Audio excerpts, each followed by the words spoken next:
नमस्कार दोस्तों, आज हम बात कर रहे हैं सच्ची घटना में पश्चिमी राजस्थान प्रदेश के एक जिले चूरू के एक गांव भैंसली जो कि राजगढ़ तहसील में पड़ता है और अमीरवास थाना क्षेत्र के अंतर्गत आता है।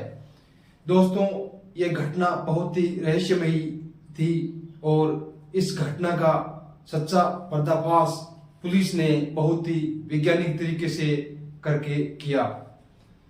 दरअसल बात यह है कि चूरू का ये भैंसली गांव जो राजगढ़ तहसील में आता है, इस गांव में लगातार 15 दिनों तक घर के अंदर एक घर में कहीं पर भी आग लग जाया करती थी और वो आग कपड़े में, खाने पीने के सामान में, गायों के चारे में, कहीं पर भी लग जाया करती थी।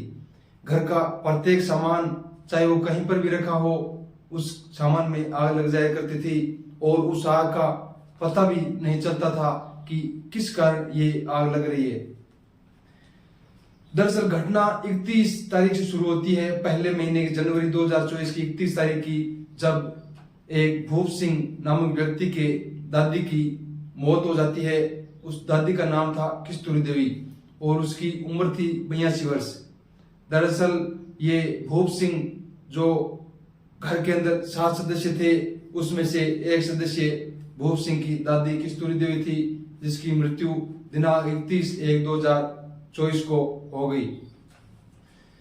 इनकी मौत होने के लगभग 12 दिन के बाद भूप सिंह के छोटे बेटे गुरवित की मौत हो गई और गुरवित की मौत होने के लगभग 16 या 17 दिन के बाद 28 तारीख फरवरी का महीना 2024 को गुरवित का बड़ा भाई जो अनुराग, उसकी उम्र 7 साल थी, जो भूप सिंह का बड़ा बेटा था, उसकी भी मौत हो गई। पूरा गांव सन्न था। भयानक घटना से बहुत ही दुखी था कि आखिर ये घटना किस प्रकार से हो रही है। घर के अंदर 7 सदस्यों में से 3 सदस्यों का इस तरह से चला जाना एक सवालिया निशान खड़ा कर रहा था।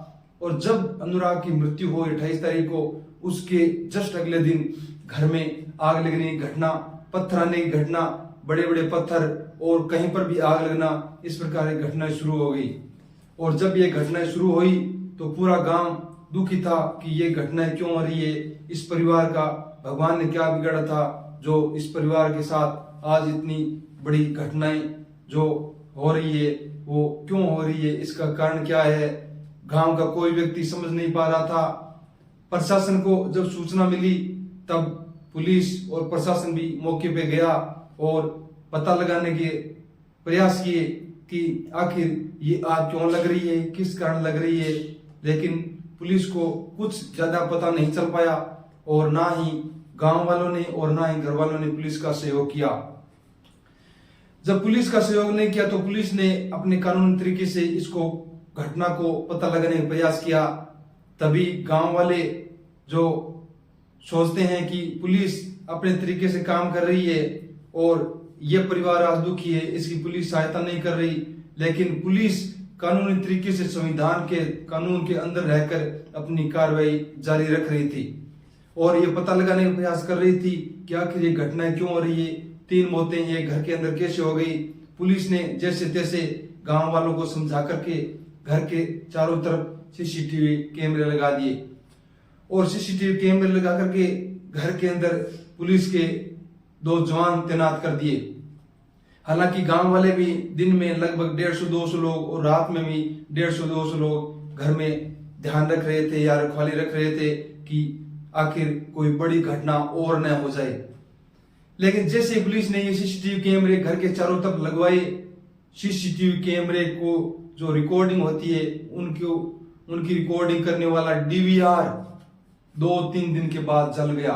तो पुलिस का शक और गहरा गया कि आखिर डीवीआर में आग लगी तो लगी कैसे।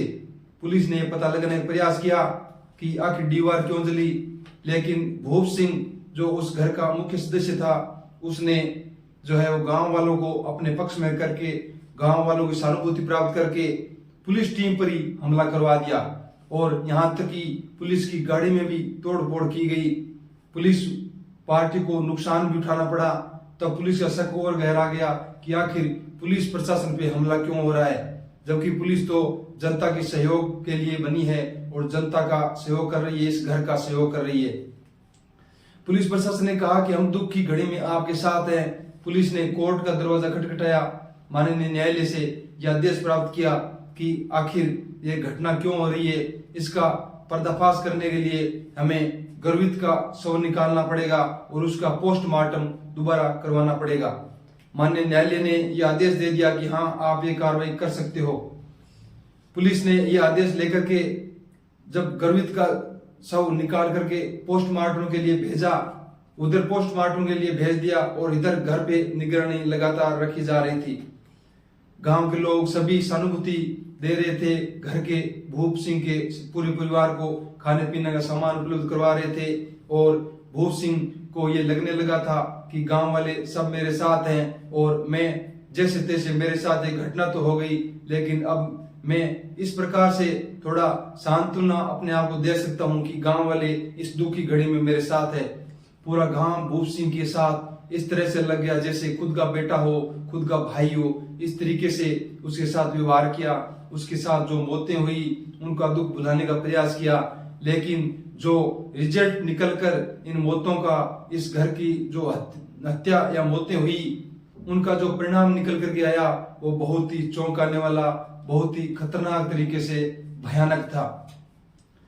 जब पुलिस को ये पोस्टमार्टम रिपोर्ट मिली, वीसा रिपोर्ट जो भेजी गई थी उस बच्चे की, गर्वित की, उसकी रिपोर्ट भेजी गई थी, वो रिपोर्ट आई तो पुलिस भी हतप्रभ रह गई, पुलिस भी भौचक्की रह गई। पुलिस को यह पता चला कि इस बच्चे को जो गर्वित था, छोटा 4 साल का, उसको जहर दिया गया है, उसको विशेष प्रकार के जहर के द्वारा मारा गया है या उसकी हत्या की गई है। जब पुलिस को यह पता चला तो पुलिस ने अपने कानूनी तरीके से, वैज्ञानिक तरीके से इसको खोजने का प्रयास किया कि घर के अंदर ही कोई हत्यारा तो नहीं है।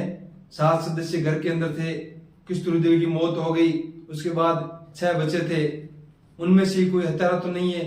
भूप सिंह से पूछताछ की, भूप सिंह की पत्नी से पूछताछ की और यह पता लगाने का प्रयास किया कि आखिर मामला कहां तक, तह तक जा सकते हैं या नहीं।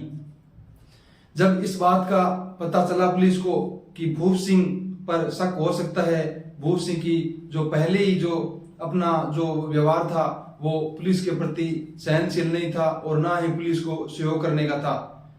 आखिरकार पुलिस को पता चला कड़ाई से पूछताछ करने पर कि हत्यारा इन दोनों बच्चों का और भूप सिंह के दादी का हत्यारा केवल और केवल भूप सिंह था। भूप सिंह आखिर कौन था? भूप सिंह एक कंपाउंडर था जो अपना एक जो होता है मेडिकल खोल रखा था। उसने मेडिकल के माध्यम से ये जानकारी प्राप्त कर रखी थी कि छोटी मोटी दवाइयां किस चीज की होती है और आखिरकार ये छोटा मोटा जहर जो आता है वो किस प्रकार से यूज किया जाता है और किस प्रकार से इस जहर के द्वारा किसी व्यक्ति को मारा जा सकता है। उसने एक विशेष प्रकार के जहर से पहले अपनी दादी को, किस्तूरी देवी को, फिर अपने छोटे बच्चे गर्वित को, फिर अनुराग को जहर दिया और तीनों की हत्या कर दी। आखिरकार भूप सिंह अपने पूरे परिवार को खत्म करना चाहता था। भूप सिंह चाहता था कि मैं मेरा पूरा परिवार ही खत्म कर दूं। आखिर वो ये क्यों सोचता था कि मैं मेरा पूरा परिवार ही खत्म कर दूं? भूप सिंह से जब पूछा गया तो उसने बताया कि मेरी दादी जो थी उसके पास मेरे दोनों बच्चे खेलते थे। मैं चाहता था कि दादी को अलग कैसे किया जाए। तब सबसे पहले उसने जो दादी खांसी की दवाई लेती है उसके अंदर सुबह 6 बजे के लगभग दादी की खांसी की दवाई के अंदर जहर मिलाया और दादी को पिला दिया। दादी को थोड़ी उल्टी हुई खून वगैरह की और दादी की मौत हो जाती है। फिर 13 तारीख को फरवरी का महीना, 12 तारीख को फरवरी का महीना गर्वित को वैसे ही उसने वो जहर दिया, लेकिन गर्वित को उल्टी हुई और हॉस्पिटल लेकर गए। गर्वित उस दिन तो जैसे तैसे बच गया, लेकिन अगले दिन उसने सोचा कि गर्वित बच गया तो जो कैनुला लगा रखा था डॉक्टरों ने उस बच्चे के गर्वित के, वो कैनुला उसके माध्यम से उसने सिरिंज से जहर निकाल करके उस बच्चे के कैनुला में सिरिंज से जहर लगा दिया और उस बच्चे की मौत हो गई। बहुत ही दर्दनाक मौत, सिरिंज से एक बाप के द्वारा बच्चे को जहर की सिरिंज लगाना कितना पीड़ादायक हो सकता है, सोच सकते हैं आप। उसके बाद उसी तरीके से जब उसको पता चला गर्भित की एक दिन में मृत्यु नहीं हुई और वो जहर इतना कारगर नहीं है, तब उसने बड़े बच्चे को अनुराग को मारने के लिए 28 फरवरी को जो जहर यूज किया वो अलग था। उसने अलग जहर के माध्यम से उस बड़े बेटे की भी हत्या कर दी और सहानुभूति प्राप्त करने के लिए उसने बताया भूप सिंह ने कि मैंने गांव की सहानुभूति प्राप्त करने के लिए भाई गांव का परिवार मेरे साथ रहे और मैं मौत के घाट भी मेरे परिवार को उतार दूं और गांव वाले मेरे साथ रहे, इसके लिए मैंने आग लगाना शुरू कर दिया। वो आग विशेष तौर से एक जो रसायन आता है सोडियम एक इस प्रकार का रसायन होता है जो वातावरण में कहीं उसको खुला छोड़ दो आग लग जाती है। उसको एक विशेष प्रकार के पदार्थ या जो तरल आता है उसके अंदर रखना पड़ता है। वो सोडियम का उसको पता था, वो सोडियम ले आया और जहां चाहता था आग लगाना वहां उसको फेंक देता था और आग लग जाती थी। जब पुलिस को यह पता चला कि यही हत्यारा है भूप सिंह, तीनों का, दादी का, दोनों बच्चों का, कड़ाई से पूछताछ की तो उसने सारे राग उगल दिए और बताया कि मैंने ही तीनों की हत्या की है, मैं ही इनका हत्यारा हूं। कितनी बड़ी बात हो सकती है एक बाप के द्वारा दोनों बच्चों की हत्या करना और अपनी दादी की भी हत्या करना, बहुत ही पीड़ादायक पूरे ग्रामवासियों के लिए, पूरे प्रदेश के लिए और जो भी सुने उसके लिए ऐसा कैसे हो सकता है। लेकिन भूप सिंह ने अपनी दादी और बच्चों की हत्या कर दी और उसने ये भी सोचा कि मैं पुलिस के द्वारा मेरा जो अपराध किया है उससे बच जाऊंगा, लेकिन भूप सिंह अपने ही बुने हुए जाल में फंस गया और उसने ऐसे सबूत छोड़ दिए जो पुलिस, हालांकि उसने सबूत बहुत कम छोड़े थे, लेकिन पुलिस ने वैज्ञानिक तरीके से इसका अनुसंधान करके और ये पता लगा लिया कि आखिरकार हत्यारा भूप सिंह ही है।